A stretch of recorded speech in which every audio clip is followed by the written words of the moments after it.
வேதங்கள் மொத்தம் ஓதி யாகங்கள் நித்தம் செய்து பூஜிக்கும் பக்தி அதிலும் உன்னை காணலாம்.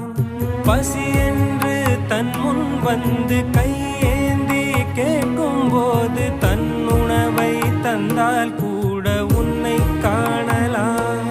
உன்னை காண பல கோடி இங்கு வாரி இறைக்கிறார்கள். எளிதாக உன்னை சேர இங்கு யாரு நினைக்கிறார்கள். அலங்காரம் அதில் நீ இல்லை, அகங்கார மனதில் இல்லை.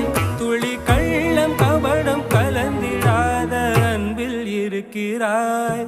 உணர்ந்தேன் உனையே உனையே மறந்தேன்.